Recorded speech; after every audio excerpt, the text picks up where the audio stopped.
Hello and welcome back to Redefine Parenting. I'm your host, Vinu Keller. I want to welcome you to Spanglish World Network and her network on Zingo TV, channels 250 and 251. Please remember to download both the Zingo TV app on the respective app stores and on iOS and Android devices. While you download, make sure to rate and leave a comment. The app is free. Zingo TV is also available on Google Chromecast, Amazon Fire Sticks, Roku Sticks, and all smart TVs 2016 and forward. I am so excited today because I have an amazing guest.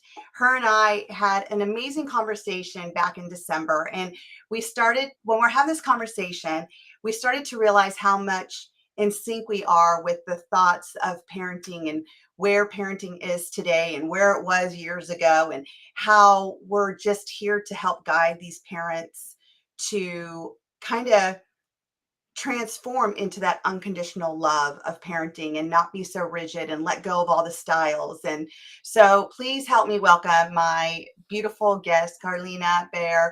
Thank you so much for coming today and sharing your time and your wisdom with all of our listeners.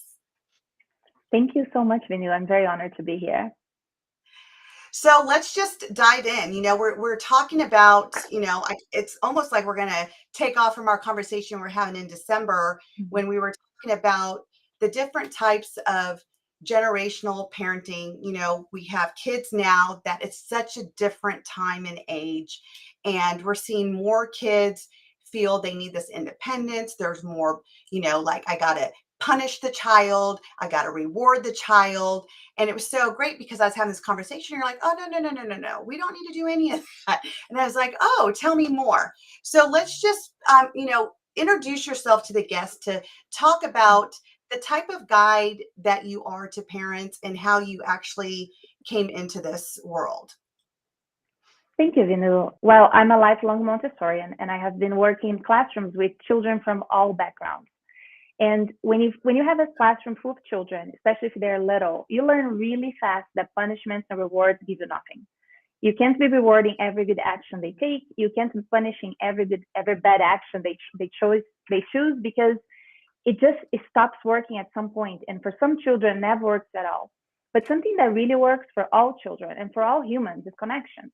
Children are wired for connection. They crave connection, and they crave the type of love that is unconditional and not transactional. Children are very wise. They notice fast if you are only loving them when they do certain things and loving less, or withdrawing your love when they do other things.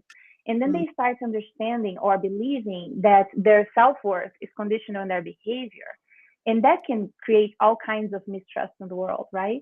We all have a story where, as a child, we just wish someone would trust us, would believe that was happening to us. And we don't want that to happen to our children today. So when we create a relationship with our kids that is really based in trust, and we expect the best out of them, and we appreciate when they're doing something good, but we do not create a relationship between their actions and our love, but they understand that our love is unconditional, and we will love them through the highs and lows all the time, then this relationship becomes one where you can truly influence your children. And that's what we want. We want to influence our children when they're 5, when they're 15, when they're 30. We don't want to lose that power of influence that we have, because we want the best for them. So that's where it comes from. Yeah, I think it's very interesting because you bring up a really good point. If we can start at the beginning, then we're not worried that when they become these teenagers and because let's just face it, when we become teenagers, you and I have both been teenagers before, we're living in a world where we think that we know it all. Our parents want to tell us something, but we know better because we're out there with our friends, and we're so influenced by our friend group, and all of our friends are raised differently. And so we think we have this base of knowledge. And I don't know for you, but for me, it was very difficult to go to my mom because I was raised, in an Indian home, but in California, first generation. And so here, the ideas that I was being fed by my peer group was definitely different from the raising I was having in the cultural home I was raised in. And so I didn't feel that. I was always afraid, like, am I going to disappoint my mom? Is she going to be upset with me? If I didn't get good grades, I wasn't going to be enough. And honestly, it hasn't really changed, because when I look at the clients that, I'm a coach to now, you help guide the parents, and I do a lot of that as well. And a lot of mine is actually working with the kids for them actually to realize that their parents love them unconditionally. It's like I'm reprogramming their brain where, to helping them understand that your grade that you get in school does not determine if you're loved by your parents. Even Mm-hmm. though you're afraid to get punished by them because you didn't reach that standard that they wanted, it doesn't mean that they don't love you. And that is a hard concept for these kids to grasp. And so I feel like, and that's why I wanted to bring you on, because the idea that you bring on at such an early age with, younger parents that, are having new kids and they're babies and infants and toddlers. And that's when you're starting to guide and mentor these parents so they can learn to set that foundation with these kids at an early age. So when they're older, they're not afraid to come and say, hey, look, my grades aren't great because I'm not understanding it. And they're not afraid they're going to, their parents' love's going to close, Yes. you know? And I think sometimes we have a fear of duality, right? Some parents understand that not punishing or rewarding can be do it all, freedom for everything. But it's not true. We're not in a dilemma. We have options. We have choices. We can really connect to our kids from a very young age. If children learn that consequences come from life, but they have a safe place to land. Every time life gets rough, they have a place they can go back to. They have someone that will hold them, that will guide them, that will feel with them the disappointment, the sadness, the pain, whatever the consequence life gives them. That's where they're going to. If the parent is not that person, then the 16-year-old friend will be that person, Right. or the predator will be that person. That's how it's so serious. The parent has to be the safe base. It has to be the place where the child can go back to, because the parent is really the one who wants the best for their children. But that starts so young.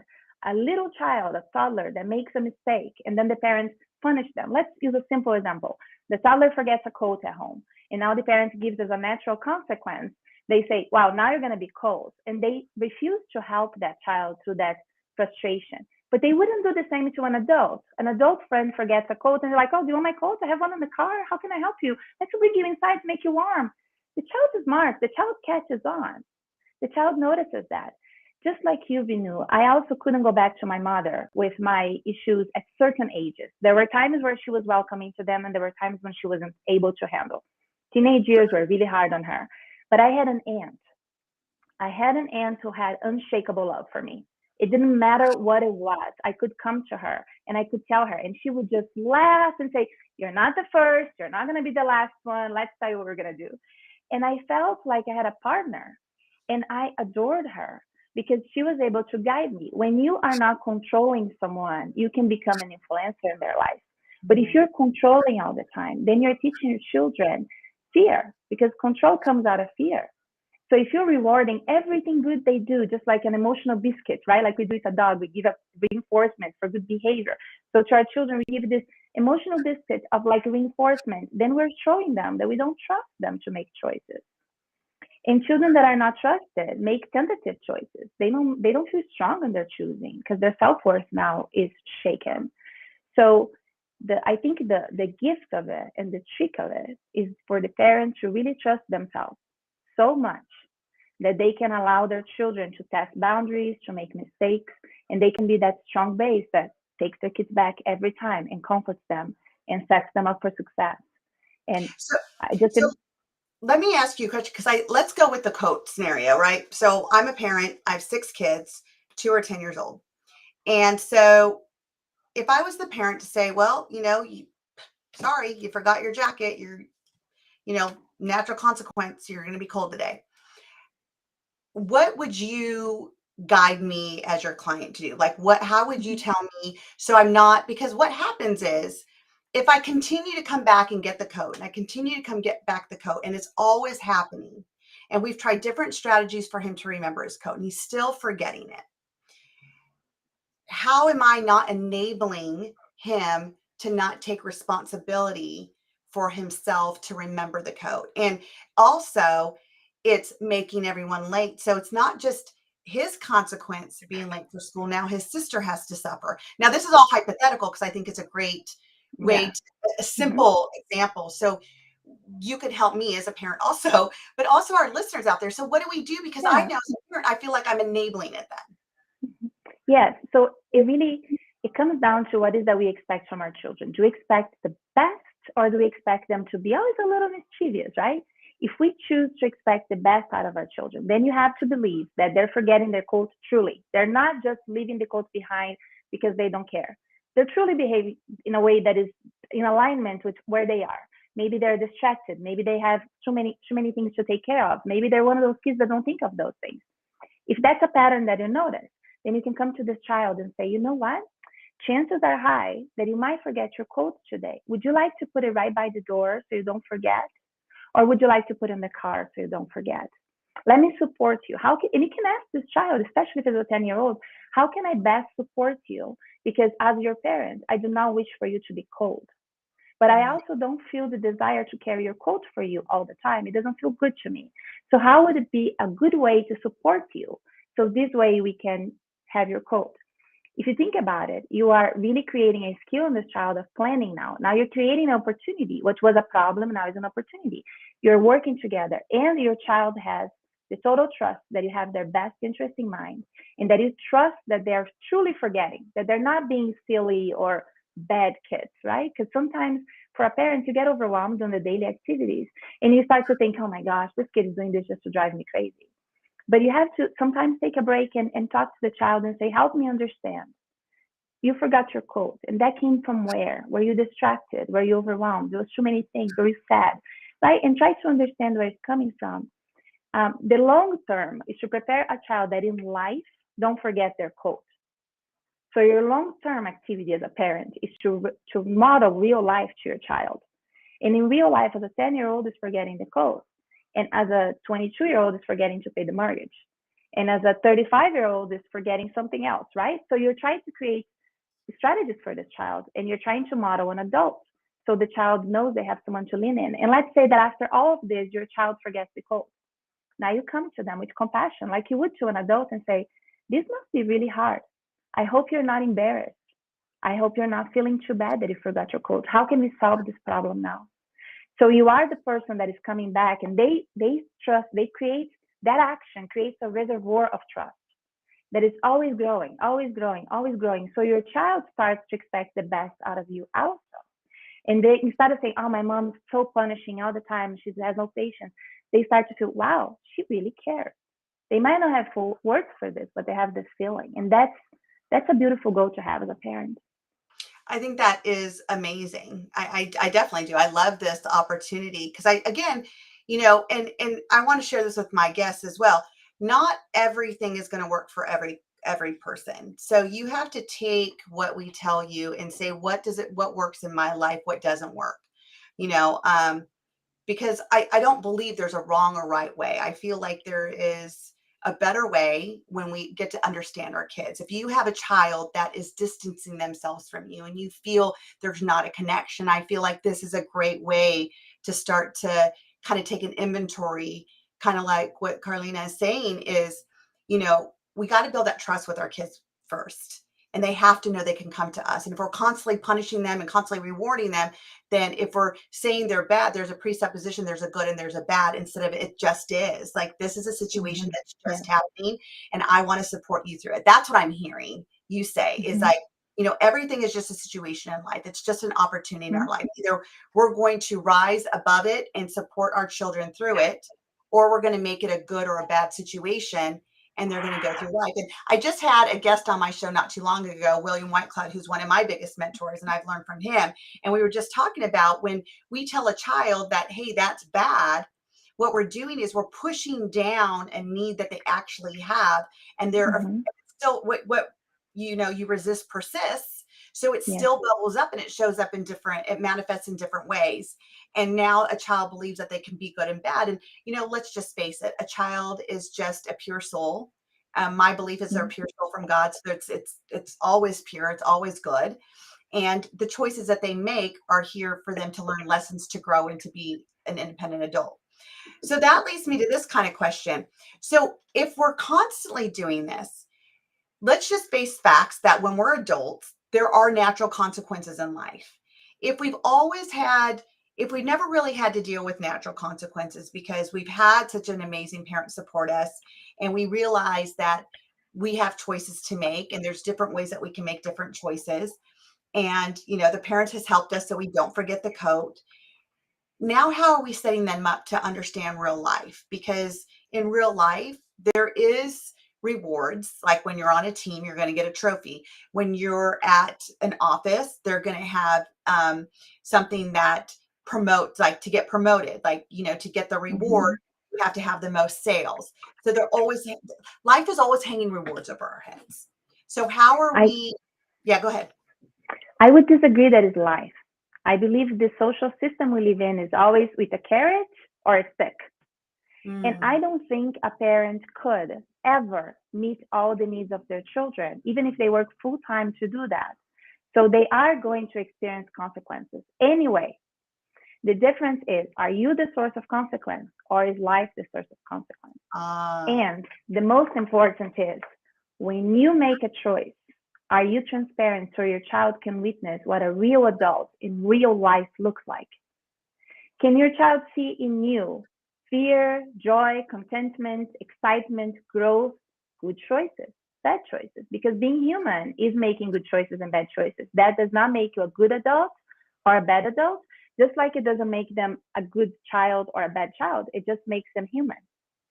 So are you willing to show your child? And that takes so much courage. And I can only imagine how challenging it is at times to come home and say, you know what? Today I made a really bad choice and this is what happened. And I'm thankful I can come home now with my family where I can find some comfort. mm, Now, to have the courage to do that and that level of vulnerability to show your child that you don't make good choices all the time, that's the big challenge of parenting. This thing is harder than rocket science, right? You have to consistently expose yourself and consistently model for your child, what is life? What does life look like? What does success look like? What does joy look like? What does failure look like? And if your child can see at home real sadness, real frustration, and then amazing choices coming out of those places, this child is ready for life, even if they forget their code up to the age of 15. mm-hmm. Because this child can see now how life happens. But I don't believe that a child that is supported to that level at a young age will continue to forget their code. I believe humans have the potential of excellence all the time. And someone that is unconditionally loved and supported just flies. Because if you know you are completely loved no matter what, I think sometimes people expect that someone that is completely loved will settle for less, but I believe the opposite. A child that is completely loved, they soar. They become more excited about life because they have nothing holding them back.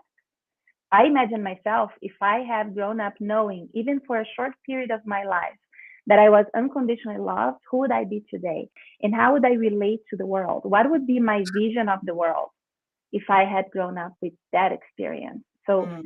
my desire is that children will have that experience, and then let's see what type of transformation they can create the world. Perhaps they will be the generation that will stop giving gold stars for those that do good and will just expect humans to do good because that's human nature. Right. That's what I believe. Yeah. I love your explanation. So I'm going to ask some more questions because I'm just thinking of questions because let's just face it, this isn't the way that we were raised. Like we were raised that you're going Mm-hmm. to get punished if you don't do good, you're going to get rewarded if you do, if you do good, right? So, like one question might be, is it possible that kids still feel loved even though they're being punished? Do you think that kids don't feel loved if they're punished? Do you think that kids feel that it's conditioned that when they're being punished, they're not loved? I don't believe that. I believe that children are just amazing and forgiving. And I can even see some of the adults I work with, they have such a desire to protect their parents that they explain how they're better because they got punished. Because humans have a desire of protecting that which we love, and kids are born out of love. They are pure love. The problem is their self worth, what they really think of themselves. Mm, They don't think they're not loved, they think they're not good. They think they're not doing good. They think they're not measuring up. It's their self-esteem that gets affected. Can you imagine having unconditional self-esteem? Unconditional. You just show up and you're fine. Like a 3-year-old who just shows up and they are fine. They have unconditional self-esteem. Where does that go? How dare us polish that out of them? Mm. So that's what I'm talking about. I don't think children will grow up. Neither one of us do. We don't look back and say, oh, my parents didn't love me. Quite the opposite. My parents loved me. They did the best they could, and their best is not a tenth of what I wish for children today. Mm-hmm. I think children deserve better. And I know, I'm fully aware they loved me best they could and they did the best they could. So the reason I am in this business was because I found a lack in my life that I went searching for answers, and now I have some. Perhaps if my parents have loved me unconditionally, I would be doing something else with my life. And it is a trend if you look at it. Us parents, coaches, guides, mentors, we all have a story, We right? do. But we don't doubt our parents' love. We just didn't felt it to the point that our self-esteem or our self-worth rised up. Right. And it's such a great point too, because I think that's true. I think that I was guided into this because one of the things that, why kids talk to me is because I get them. Like I ask them the questions I wish people would have asked me instead of being Mhm. critical. I wanted people to be curious. I didn't want people to assume why I was self-harming. I didn't want people to assume why I was pulling away and I felt depressed. Like there was just so many assumptions, like let's give her medication, let's do this, instead of asking me like what was my pain points, like what was going on where I felt I had to release through cutting. Nobody was asking. They were just making assumptions. And now I was led to this work, I think, because of the life that I had. And I wouldn't change it for the world because now that I know better, I can do better. And that's what, I feel like we're both doing. We're here to be that conduit to say, hey, there's a different way. And let us Mhm. show you what that is and let's show you the results. And, I remember, so when I was younger, my mom would like take my ear, twist it, and then pull. And so my ears will always be pulled and my hair, she would take my hair, turn around and pull my hair. And, and she was a yeller. And I would say, you know what? I'm never going to yell at my kids. I'm never going to pull their ears or their hair because I knew how much it hurt me. Well, I became a yeller. And there was one time I pulled my son's ear and he's going to be 29. So I'm just going to say he got through that one opportunity. And my mom saw me and she's like, Vinu, what are you doing? And I'm like, I mean, I'm lucky I can still hear out of my right ear, Mom. What do you mean? What am I doing? And it was literally the first time I ever did it. And she's like, oh, no, you can't do that. You cannot do that. You will hurt his hearing. And I'm like, what? I can't hear you out of my right ear. Always took my right ear. And so I kind of laughed about it. And I said, well, Mom, that's interesting. And she says, you know what, Vinu? I didn't know better. And she goes, but now I know better. I want you to do better. I want you to be a better Yeah. mom than I was to you because I didn't know. And now that I Mhm. do know, it's so important that I'm teaching you. And Mhm. and I wasn't pulling his ear the way my mom did. He was running Mhm. away from his ear and I was kind of pulling his ear back because I never did that. Like that was not one of my things to spank my kids, because my mom used to spank me. I used to have black and blue bruises on my butt. I mean, I grew up in that time where it said, spoil the rod, or uh, what was it? Spoil the child, spare the rod. And that was the era I grew up in. And we're not in that era anymore.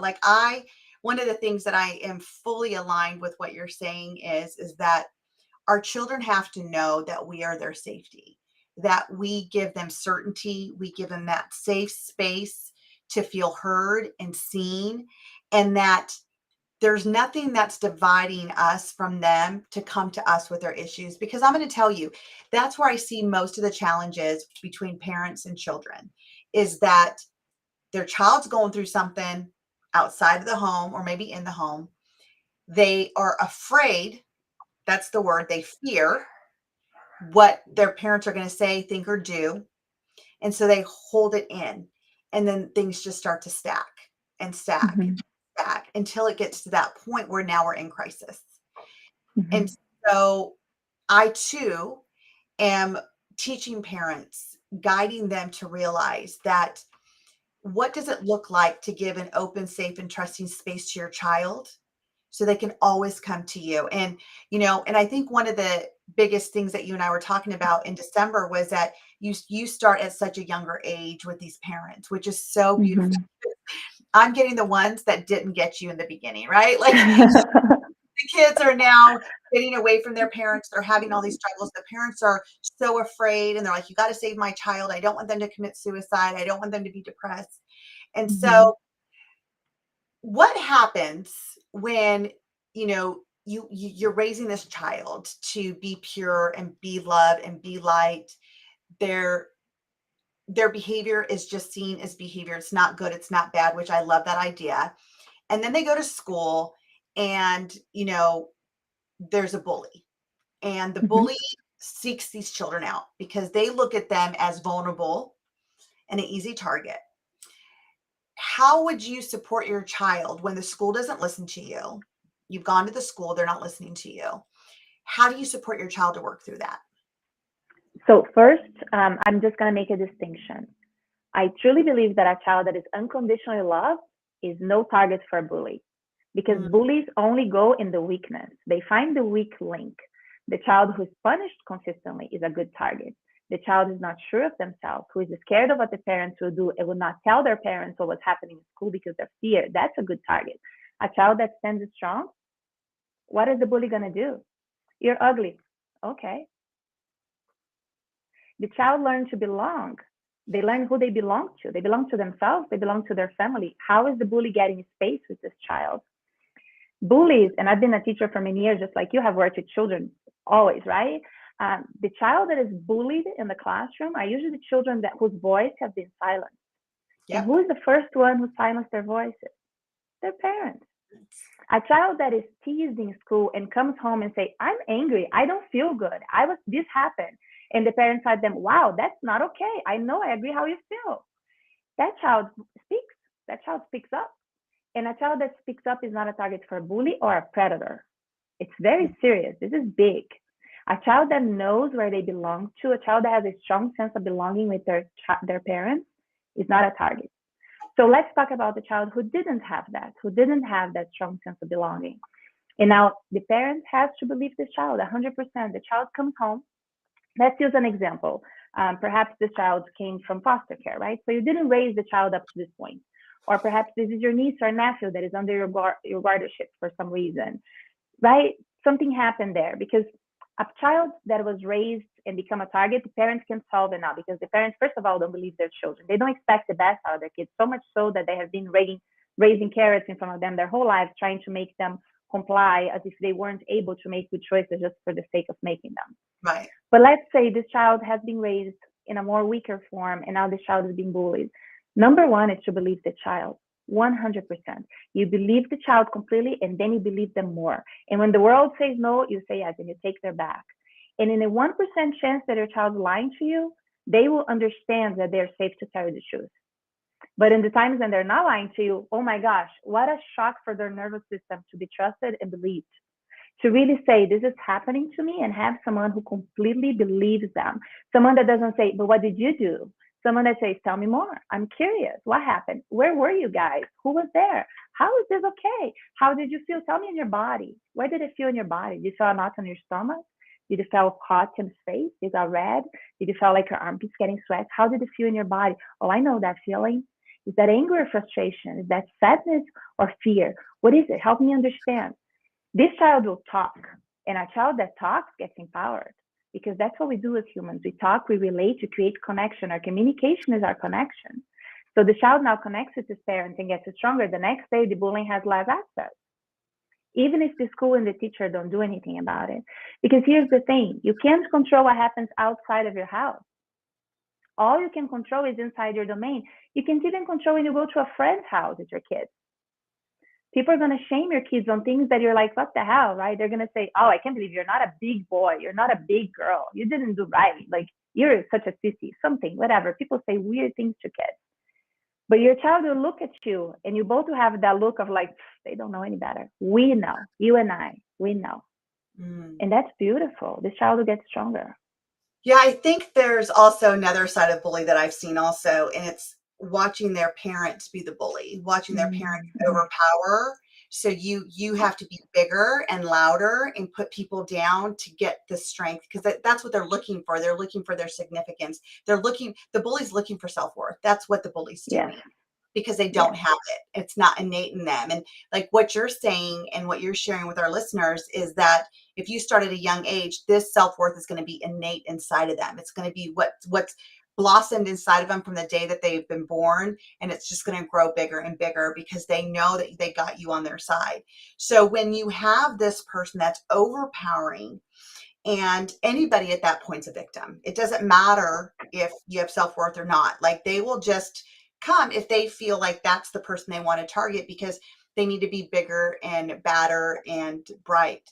So, do you is there a way to teach the child to, stand their ground?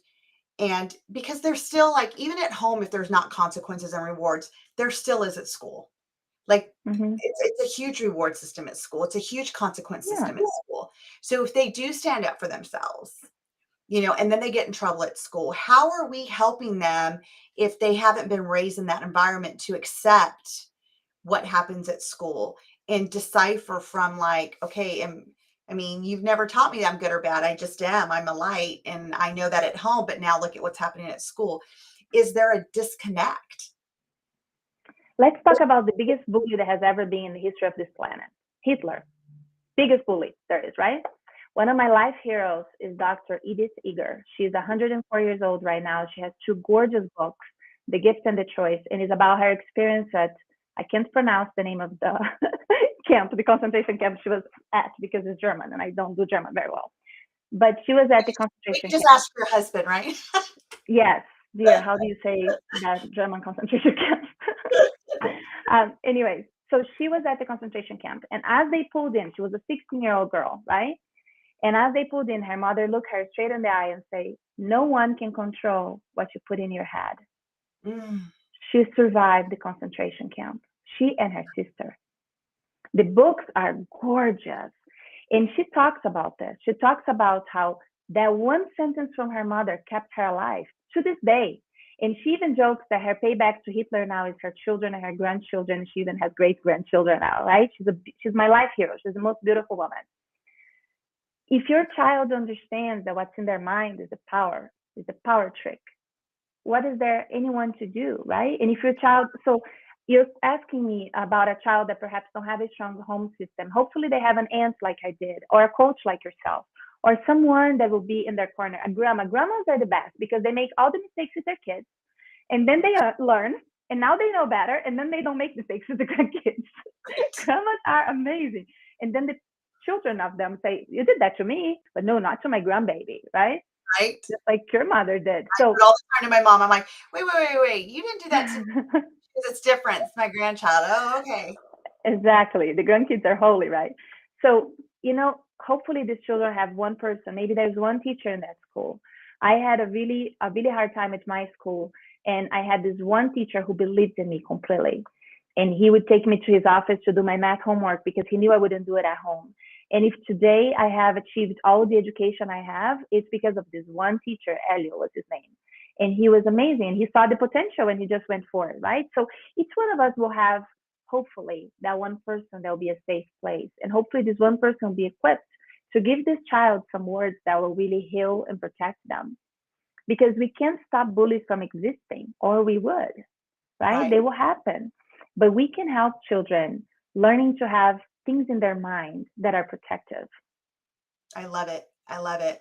Mm-hmm. And I think that this is so beautiful. Like it's such a different, natural way Mm-hmm. of dealing with this instead of saying, I got to go to the school and people need to do this. And because we can't control other people's behavior. But what we Mm-hmm. Yeah. can help is install in our own children that they can control their own. And I love that no one can control what goes into your mind. You Mm-hmm. got to be the gatekeeper, right? You got to be the gatekeeper of your mind and what you allow to go in there. And like that's some of the things that I tell my kids all the time. Like they want to watch YouTube and stuff. And I said, you may watch YouTube if it's a how-to video. And like they'll ask me questions on the way to school. They're like, "Mom, how deep is the Nile River?" or something like that. And I'm like, you know what? That is a great thing to ask YouTube and watch a video on it.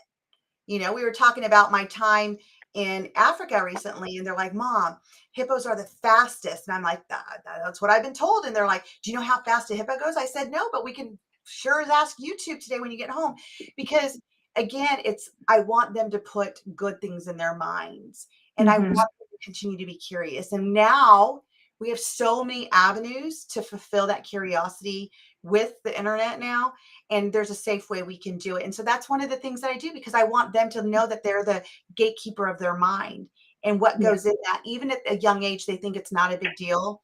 You and I know it is a big deal, because as Mm-hmm. emotions stack inside of us, so does the stuff that they filter in their mind. It's stacked. Mm-hmm. And then they get confused of like which choice to make and what not. So let's go into that question again that I was asking, is like, if home is such a nurturing environment and there is no good and bad, you're a pure soul, I love you, and I'm going to support you in making choices that will take you towards what you want in life, not away. Um, what happens at school when there is a reward system and there is a consequence system? How does a child decipher, like, who they really are? Do you feel like it takes away from their self-worth and self-esteem that you as a parent have been establishing within them?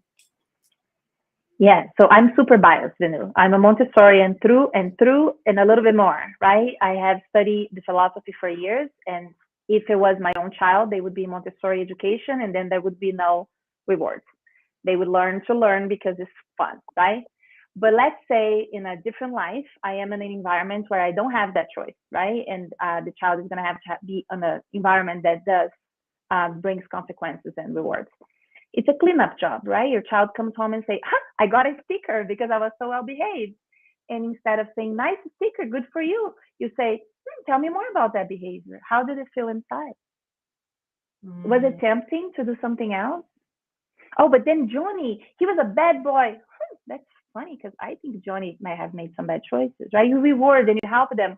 And your lack of excitement over the good and bad helps them recalibrate, right? They recalibrate. So mm, then they come home and like, oh my gosh, I hate this report card. I didn't get any A's. I didn't get any B's. I only got C's and I'm so upset. How does it feel to be upset? Tell me more. What was the struggle? Did you need support? Did you needed an extra teacher? Did you not understood, or were you feeling lazy? Because mm, sometimes at work I feel lazy and then I underperform, but other times I'm really challenged, and then that B was actually the best I could do, and I celebrate the B. I even celebrate the C because I actually put effort. It was just really hard for me. So you just revisited your child. Children will come to you. They will say, "Oh, Auntie Suchi say this and this about me," and then you can fact check and say, what I'm hearing you say is that your aunt say this about you. How does it feel? Is mm. that the truth about yourself? Right.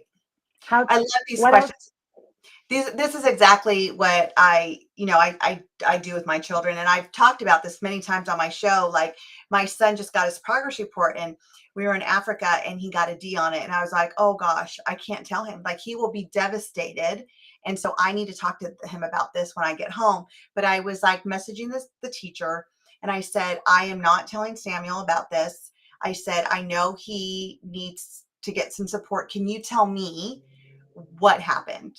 Because he's never even had a C. So for him to Mm-hmm. go from an A to a D, we were like, what's going on? And she says, oh, he just had a project that he didn't do well on. And so I'm like, okay. And he has tutoring and stuff. And so I just asked him the same question. And I said, when I got home, I said, so I got your progress report, and you had a D. He's like, a D, like a D as in dog?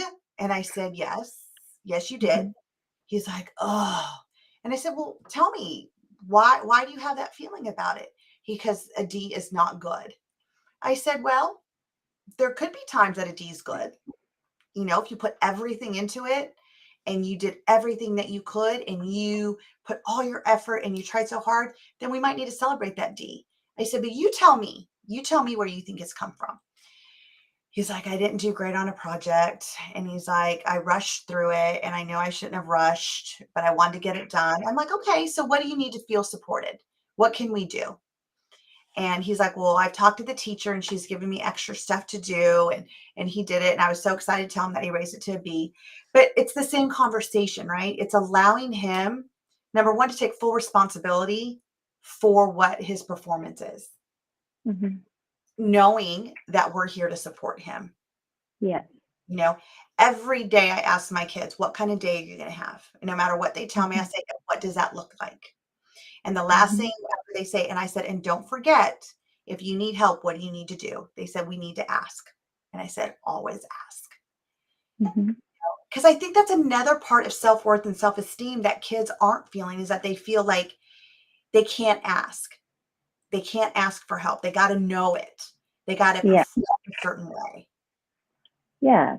And it's important how you model asking for help too. So you can, in your case, it's easy, right? Because you're always studying and doing courses and qualifying, getting more certifications and things. So you can actually use that to tell them, look, Right. I'm asking for help. Here are my mentors. Here are the people that are helping me, because life is a learning deal. We're always learning, right? But I think the question that is important to ask when you are celebrating with your kids, or when you're feeling sorry with them or sad with them for whatever didn't go their way, is this a means of control, or is this an expression of love? Because Mm, if a reward is just an expression of love, if you're doing a celebration, you know what? That D was the best you could get. Let's celebrate it. And if that's right. truly an expression of love, your kids will know. But if you are just using as an instrument for control, they will also know. And Absolutely. again, what you control, you will influence, right? Control comes from fear, influence comes from love. If your kids really admire you and they say, oh my gosh, my mom is going to have to ask for help because she has this situation, oh, then it's okay for me to ask for help when I have this situation. So Right. it's, again, it's a modeling of life, right? Every day you're modeling life to your children, and they can look after you and follow your steps and grow. Right. And it's so night and day because I have older kids. And that's why I tell people, like, when I say that the shift in parenting works, I can say, because I can see the results of my adult kids, because I was that mom, like, what? You got to see, you're grounded. You're not going out. You're not studying. Like, I was so critical with them, making all the assumptions of why it's a C. They're not trying. You're lazy. You're not going to bed on time. You're not doing your homework. I never asked questions. I always told. And it's like it was a push instead of a pull.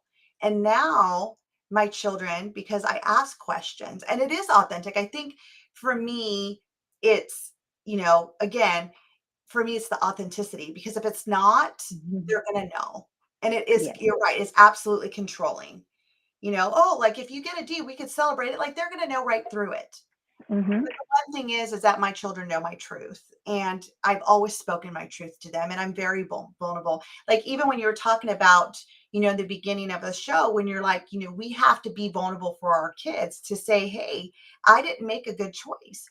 I've done that on numerous occasions, after I yelled and it was not great. And I had to come back and say, you know what? That was not okay. The way I addressed this with you guys was not nice. I'm sorry. It was not a good choice I made. So I'm Hmm. going to redo it now. This is what I Hmm. wanted to say, and this is what it made me feel when I saw the situation. And I reacted to my feelings, and I should not have done that, because I feel like when I dissect my feelings versus the behavior that was attached to it, it helps them also realize that when they have a feeling, what's the behavior that comes with it. Hmm. Hmm. And, you know, um, I've said this before too. When my children were 7, they went to a psychologist because we were getting them tested for dyslexia and stuff. And the psychologist told me, she goes, I've been doing this for 25 years. I've never seen 2 7-year-olds that were more emotionally inclined, like more tuned into their emotions than your 2 kids. But in our household, we've always allowed them to have space to feel. We've never wronged them for being mad. We've never wronged them for being sad, just like we don't wrong them for being happy. They're all Hmm. situations. And I even, like what you said, I even say, you know what? I would be mad right now too. Like that would make me Hmm. mad. So I could appreciate why you're mad. Yes. You have your time, you have your emotion. And when we need to talk about it, you let me know. Because I don't do the timeouts. I've never done timeouts for my kids. They Hmm. need to learn how to self regulate. Yes. Who am I to say, okay, you're 2, you need to have 2 minutes in your room. If they just need to Yes. go to the room and step in there and take a breath and then come out and they're fine and they're ready to talk about it, why am I putting time limits around how they need to control themselves? Hmm. You know, because I've always believed that we can support our children in self-regulating, because as adults, that's what we need to do too. We need to self-regulate and be in tune with what we're feeling and stuff. So I love this. I love this whole idea. And, since we've talked, I've been slowly shifting some of the stuff because I was all about rewards. I'm like, no, I'm Mhm. going to reward it. And I'm like, okay, no, we're not. We don't want to make this good and this bad. We want to just make it a situation. And how can we support that? So I, Yeah. I, I love this work that you're doing. Thank you, Vinu. That makes me so happy. Thank you. So what about when you have, because we still have a few more minutes, what about the spirited kids? I'm sure you've heard this, like some people call them the spirited child, some people call them the wild child, the child Mm. that still that is constantly in mischief, constantly making choices that are not great. Those They've are my favorites. Yes, talk about them. So how could you help guide a parent that's going through this situation right now? Like they have a 3-year-old, 4-year-old, they're the spirited child, Uh-huh. and they're just at their wits' end. First of all, change the idea that they're spirited or mischievous and just believe, know with your whole life that they're perfect. They are Yes. the perfect child. That's the first thing. And I'll jump in. Do you want to do mischief? Let me help you. Let's do it. What are we going to do? What are we going to do? Let's have fun. And then model to them how to do things that are not hurtful, that are not destructive, but they're still fun because you can't take the fun out of the child, but you Mm, can guide the fun to really exciting things. So in my classroom, I had for many years a challenge with all the teachers of the Impossible Child. We called the Impossible Child Challenge. So they would go through the school and choose by hand the children they would call the impossible and give it to me to see if I would finally say this child is impossible. And I just love the challenge because it made me so much better. Because anytime a child comes in and they have that sparkle in their eye, you do not want to ever destroy that sparkle. yes. That's the mission. That's what they came to this world for. They're going to disrupt and change something big. They're going to change history, right? Those are the big ones. And those are the kids we need to be more careful with because a lot of forces will come trying to smash them down, silence them, quiet them, make them small, control them, put them in a box. But our job as a parent is to actually give them wings. So, are you into mischief? Let's do it together. Let's create situations where it's fun and exciting and beautiful and happy and we can bring joy to others. Because what they want is the laughter. They want to look at you cracking up at the end. That's what they're going for, right? They are not trying to hurt your feelings, but you have to trust them. You have to trust that they're going for the fun and excitement, especially the little ones. So join them, have fun. I mean, what else is there to do as a parent that is more important than having fun with your kid and to enjoy? They grow so fast. I love this because one of the biggest things I see when people are like, oh, the spirited child, the wild child, it's like, what do you want to do? Break their spirit? Because they've come to Mm-hmm. this earth with this full of joy and leadership already innate in them. Why would you want to take that away from them? It's channel it in a positive way where it's Mm-hmm. fun and playful and it's not mischievous. It's like getting away from that. Even the parents, I think it starts with us parents coming through with seeing a different filter, that it doesn't have to be black and white. It doesn't have to be good or bad. It's just seeing our children through the innocence that they see themselves in, because we are the ones that make it good or bad. The minute they do, oh, that's bad, don't do it. And so we label that because, like you said, that 2-year-old, that 3-year-old, that is just showing up the way they are. You know, Mm-hmm. there's no, filters for them. There's no like, oh, they may not like me, they do like me. They don't care. They're just showing up. Yes. The innocence of that child, and And it's such a gift. it is. It Yeah. really is, and it's if we can help parents to to accept it, to nurture it, to be playful with it. And I love that's what you said. It's like play with them. It's like, oh, what are we going to do next? How can we get in here next? So, what happens when children are constantly not listening to you? Like, say it's just, you know, you tell them to clean their room and they don't do it, and you go in there and you clean it with them. How many times do you have to go in there and clean it with them? And say, okay, we're going to do it together. Where they got to just take responsibility. Like, you know what? You're 13 years old now. Like, I'm done doing your room with you. Like, it is your time now. How do you do that when there's no consequences, or that's a situation, or like if the child's sneaking and sneaking out at night to meet a boy or things like that? Like, how do these parents continue to do the not good and not the bad and just nurture them? So it depends when you started, right? If you started when they're 2, they're probably not going to do that when they're 13. True story. Because when they're two, they always say, by myself, by myself. So you're like, okay, make your bed by yourself. And they do it. And then they keep doing it for the rest of their lives. When they're two, they're trying to sneak out of the house and you say, let me open the door for you. And they open the door for you and you open the door for them. And they're like, oh, I have an ally here. So when they're 16, they're like, I really want to go to this party. My boyfriend's going to be there. And instead of saying you're not going, you say, let's assess for safety. And now you have a partner and your child is like, oh my gosh, I have a partner. Woo-hoo. So if you start when they're little, you're building this reservoir of trust. If you're starting when they're 13, then you have to heal in yourself, your ability to trust yourself. And through that self-trust, now you can teach your child to trust you also. And that's a little bit harder. So that when parents come to me with that, I say, call Vinu because your child is 13. Come to me when they're 3. I know. And when I get calls when they're younger, I'm like, you know what? You need to go to Carlina. She's going to help you with your parenting. And then you probably don't need me later. I love it. I love it. I love it. Okay. So we have 1 more minute. Thank you so much for being here. If you could leave our listeners with, 1 or 2 golden nuggets, what would you want them to realize? So I think the most important thing for a parent is to understand that embracing success is very different from being afraid of failure. So just embrace success with your children, embrace them, all that they are, everything about them, and just be all in for success and you're going to succeed, period. Don't be afraid of failure. You got it. I love it. I love it. Thank you so much for being here. Thank you for your valuable advice, your guidance. It's just, I love it. Like there's so many things I want to do differently now, even with my own children. So thank you for bringing this newness. And this is what redefined parenting is, right? We're redefining the way that we thought parenting needed to be. And we're taking on new things. We're expanding our filters because when we change what we see changes in the world. Yes. So thank you so much for being here.